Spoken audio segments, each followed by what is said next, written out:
Hi dears, എല്ലാവർക്കും സുഖമാണല്ലോ. ഇന്നത്തെ നമ്മുടെ റെസിപ്പി ഒരു അടിപൊളി മീൻ മുളകിട്ടതാണ്. അതായത് ഒരു മലബാർ സ്റ്റൈൽ മുളകിട്ട് എന്ന് തന്നെ പറയാം. വീഡിയോ കണ്ട് ഇഷ്ടപ്പെടുകയാണെങ്കിൽ ഒന്ന് ലൈക്ക് ചെയ്യണേ. പിന്നെ ആദ്യമായിട്ട് കാണുന്ന കൂട്ടുകാർ ഒന്ന് സബ്സ്ക്രൈബ് ചെയ്യണേ. അപ്പോൾ നമ്മൾ അതിന് വേണ്ടിയിട്ട് ഒരു 1/2 കിലോ മീനാണ് എടുത്തിരിക്കുന്നത്. ഇത് നമ്മൾക്ക് ഇവിടെ കട്ട്ള എന്നാണ് പറയുക. അതായത് ഡാമിൽ നിന്ന് ഉള്ള മീനാണ്. അപ്പോൾ ഇനി അതിലേക്ക് വേണ്ട ഒരു 12 ചുവന്നുള്ളി ഇതേപോലെ പൊടിയായി കട്ട് ചെയ്ത്, ഒരു കഷ്ണം ഇഞ്ചി നീളത്തിൽ നൈസായിട്ട് കട്ട് ചെയ്ത്, ഒരു 3 പച്ചമുളക് കട്ട് ചെയ്തെടുത്തിട്ടുണ്ട്, പിന്നെ ഒരു 7 വെള്ളുള്ളി കട്ട് ചെയ്തെടുത്തിട്ടുണ്ട്, പിന്നെ 2 തക്കാളി വേണം. പിന്നെ നമ്മൾക്ക് വേണ്ടത് ഒരു നാരങ്ങ വലിപ്പത്തിലുള്ള വാളംപുളി വെള്ളത്തിലിട്ട് വെച്ചു. പിന്നെ വേണ്ടത് ഒരു 3 ടേബിൾ സ്പൂൺ നാളികേരം ചിരവിയതാണ്. അപ്പോൾ ഒരു ചീനിച്ചട്ടി അടുപ്പത്തേക്ക് വെച്ചു. ലോ ഫ്ലെയിമിൽ ഇട്ടതിന് ശേഷം ഒരു 1.25 സ്പൂൺ മല്ലിപ്പൊടിയും 1 സ്പൂണ് മുളക് പൊടിയും ചേർത്ത് കൊടുക്കുക. എന്നിട്ട് ഇതൊന്ന് ചൂടാക്കി എടുക്കുക. ലോ ഫ്ലെയിമിൽ തന്നെ ഇടുക. അപ്പോൾ അതിൻ്റെ കളറെല്ലാം ഒന്ന് ചേഞ്ചായി വരുന്ന ഈ സമയത്ത് നമ്മൾക്ക് അതിൻ്റെ ഫ്ലെയിം ഓഫാക്കാം. എന്നതിന് ശേഷം അത് വേറൊരു ബൗളിലേക്ക് ഞാൻ മാറ്റി കൊടുത്തിട്ടുണ്ട്. ഇനി നമ്മൾക്ക് മീൻ കറി ഉണ്ടാക്കാനായിട്ട് ഒരു മൺപാത്രമാണ് അടുപ്പിലേക്ക് വെച്ചിരിക്കുന്നത്. ഫ്ലെയിം ഓൺ ചെയ്തതിന് ശേഷം 1.5 ടേബിൾ സ്പൂൺ വെളിച്ചെണ്ണ ഒഴിച്ചു കൊടുക്കുക. വെളിച്ചെണ്ണ ഒന്ന് ചൂടായി വരുന്ന സമയത്ത് 1/4 സ്പൂണ് ഉലുവ ചേർത്ത് നിർബന്ധമായിട്ട് കൊടുക്കണം. എല്ലാവർക്കും അറിയാവുന്നതാണ്. മീൻ കറി വെക്കാത്തവരായിട്ട് ആരുമില്ല, എന്നാലും പറഞ്ഞാണ്. അപ്പോൾ നമ്മൾ കട്ട് ചെയ്ത് വെച്ചിരിക്കുന്ന ചുവന്ന ഉള്ളിയുടെ മുഴുവൻ ചേർക്കണ്ട, കുറച്ച് അതിലേക്ക് മാറ്റി വെച്ചതിന് ശേഷം ബാക്കി ചേർത്ത് കൊടുക്കുക. പിന്നെ വെള്ളുള്ളി കട്ട് ചെയ്തതും പച്ചമുളക് കട്ട് ചെയ്തതും ഇഞ്ചി കട്ട് ചെയ്തതും ചേർത്ത് നമുക്ക് നന്നായിട്ട് ഇതൊന്ന് വഴറ്റി കൊടുക്കണം. അപ്പോൾ ഓരോ സ്ഥലത്തും മീൻ കറി വ്യത്യസ്തമായിട്ടാണ് വെക്കുന്നത്. മലബാർ സൈഡിലും ഇതേപോലെയാണ്, ഇതുപോലെ അല്ലാതെ വേറെ സ്റ്റൈലിലും വെക്കുന്നുണ്ട്. ഇനി അതിലേക്ക് കുറച്ച് ഉപ്പ് ചേർത്ത് കൊടുത്തിട്ടുണ്ട്. അപ്പോൾ പല സ്ഥലത്തും പല സ്റ്റൈലാണെന്ന് പറഞ്ഞല്ലോ. ഇതൊന്ന് നിങ്ങൾ എന്തായാലും ഒന്ന് പരീക്ഷിച്ച് നോക്കുക. നല്ലൊരു രുചി ഉണ്ടാവും, എന്തിൻ്റെ കൂടെയും കഴിക്കാൻ പറ്റും. അപ്പോൾ ചുവന്നുള്ളി എല്ലാം ഒന്ന് ശരിക്കും വഴന്ന് വന്ന സമയത്ത് നമ്മൾക്ക് തക്കാളി ചേർത്ത് കൊടുക്കുക. തക്കാളി ചേർത്തിട്ട് ഒരു 1.5 മിനിറ്റ് നമ്മളതൊന്ന് വഴറ്റി കൊടുക്കണം.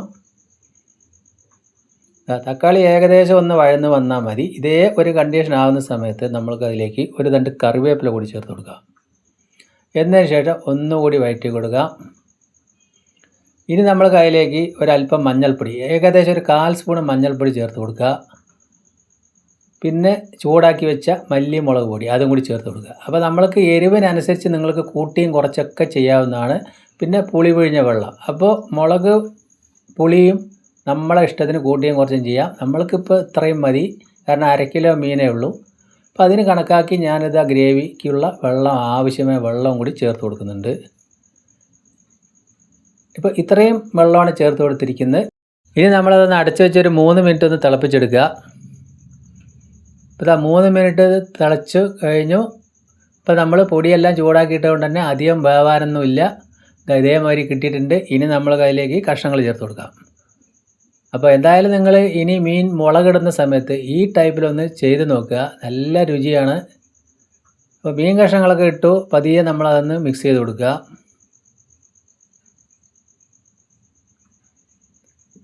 അപ്പോൾ ഉപ്പ് പോരാകുകയുണ്ടായിരുന്നു, കുറച്ചുകൂടി ഉപ്പ് ഇപ്പം ഞാൻ ചേർത്ത് കൊടുത്തു.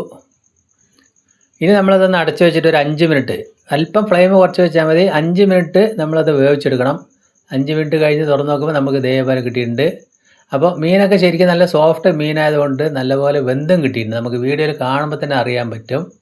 ഇനി നമ്മൾക്കിതൊരു 1-2 മിനിറ്റ് കൂടി ഒന്ന് തിളപ്പിച്ചെടുത്താൽ മതി. ഇത് കണ്ടില്ലേ, നല്ല അടിപൊളി നല്ല ഗ്രേവി ആയിട്ട് കിട്ടിയിട്ടുണ്ട്. നിങ്ങൾക്ക് കാണുമ്പോൾ തന്നെ അറിയാൻ പറ്റും.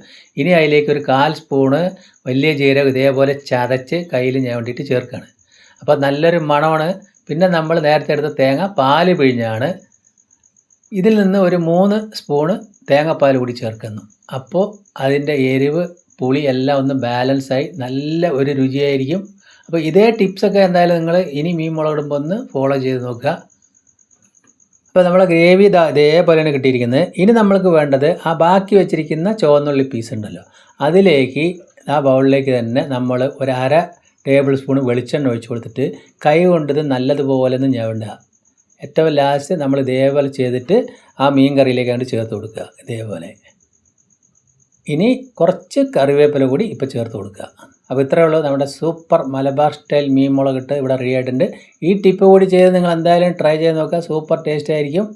ഇപ്പോൾ ഞാൻ അതിൻ്റെ ഫ്ലെയിം ഓഫാക്കി, മൺപാത്രം ആയതുകൊണ്ടാണ് ആ തിള ഇങ്ങനെ കാണുന്നത്. എന്നിട്ട് അടച്ച് വയ്ക്കാം. ഫുള്ളായിട്ട് അടച്ച് വയ്ക്കാതെ ഇതേപോലെ 1 മണിക്കൂറെങ്കിലും കഴിഞ്ഞിട്ട് മാത്രം ഇത് തുറന്ന് നോക്കിയാൽ മതി. 1 മണിക്കൂർ തുറന്ന് നോക്കുമ്പോൾ കണ്ടില്ലേ ഇതേപോലെ വീഡിയോയിൽ കാണുമ്പോൾ തന്നെ അറിയാൻ പറ്റും നല്ല കുറുകിയ ഗ്രേവിയോട് കൂടി കിട്ടിയിട്ടുണ്ട്. അപ്പോൾ അപ്പത്തിനും പൊറോട്ടയ്ക്കും പത്തിരി എല്ലാറ്റിൻ്റെ കൂടി നല്ല അടിപൊളി ടേസ്റ്റ് ആയിരിക്കും. ചോറിൻ്റെ കൂടെയും കഴിക്കാം. അപ്പോൾ ഞാൻ ഈ കാണിച്ച ടിപ്സ് എല്ലാം ഫോളോ ചെയ്ത് ഒന്ന് മുളകിട്ട് നോക്കുക. അപ്പോൾ എൻ്റെ വീഡിയോ ഇഷ്ടപ്പെട്ടെങ്കിൽ ഒന്ന് ലൈക്ക് ചെയ്യണേ. ഇപ്പോൾ ചോറിൻ്റെ കൂടെ ഈ ഒരു കറി മാത്രം മതി. വീണ്ടും നല്ലൊരു വീഡിയോ ആയിട്ട് കാണാം. താങ്ക്